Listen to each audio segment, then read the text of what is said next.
Okay, here we are at the Digital Storytelling Festival, and Joe Lambert just gave a presentation on 10 years of the festival. So why don't you introduce yourself first and how you got involved with digital storytelling?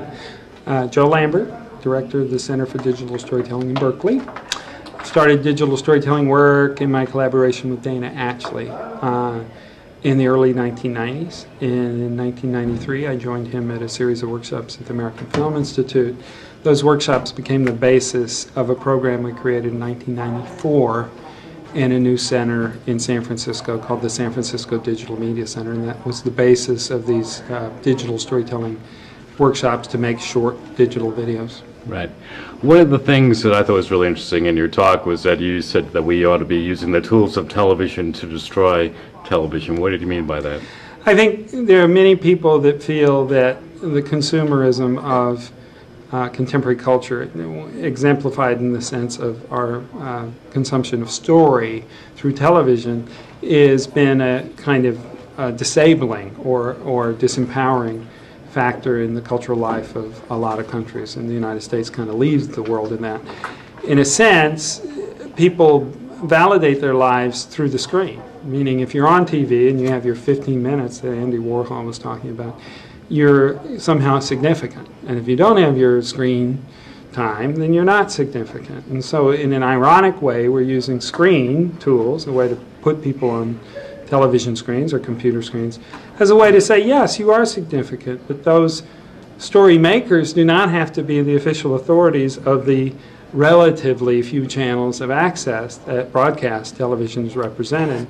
And in the network world, in the internet, people can create their own stories. And frankly, the 40 million bloggers that exist in the world are indicating that already, but using richer media and using film is perhaps a slightly more effective way for people to represent themselves. So we've been helping people to do that for over a decade.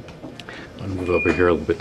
You were also talking about new performance rituals and how people ought to gather in the local communities and organizations and neighborhoods and tell their own stories that way. Why don't you tell me about that? I think for me, as somebody that came out of the spoken word, out of theater, out of performance, there's a feeling like the exploration into the new medias was an important, I used to refer to it as a kind of, the train's going to come through your community anyway, and you can either watch it go by, like the Iron Horse and the Native American and the 19th century, or you could get on it and figure out either how to use it or how to break it. I think a lot of us got on the horse and have taken it for a ride, but we realize that we've lost something in the face-to-face community rituals. And the fact is the two systems are not exclusive. You can be doing performance and you can be doing media side by side with these new tools.